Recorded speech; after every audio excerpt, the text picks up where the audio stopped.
વીએનએલ પર એમનો સવાલ છે, 50 કાઉન્ટર છે, 462 રૂપિયામાં એ પૂછી રહ્યા છે કે જો ફ્રેશ એન્ટ્રી કરવી હોય, બીજા અહીંયા એવરેજ આઉટ કરવા હોય તો કરી શકાય જતીન?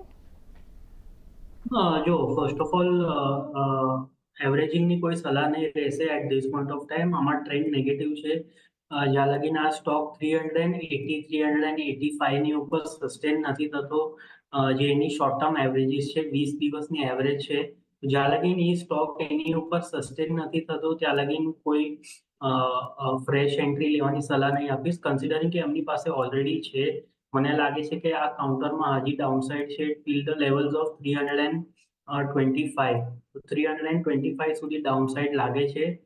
મને લાગે છે કે એમને હોલ્ડ કરવું જોઈએ, કારણ કે આ લાસ્ટ લેગ ઓફ ધી ફોલમાં છે. એટલે વધારે ડાઉનસાઇડ નથી લાગતું કરંટ સ્તરોથી. પણ એવરેજ કરવો હોય તો હમણાં હોલ્ડ કરવાની હમણાં કોઈ સલાહ નહીં આપીશ. એવરેજિંગ કરવાની 380 ની ઉપર જાય તો એક વખત ફર્ધર રિવિઝિટ કરીશું આપણે સ્ટ્રક્ચર કેવી રીતના બને છે એની માટે. પણ at this point of time hold કરવાની સલાહ આપીશ, એવરેજ નહીં કરવાની.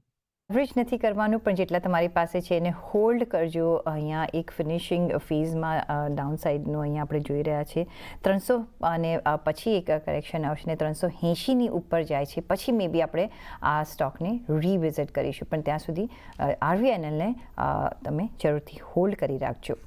બીજો એક કામ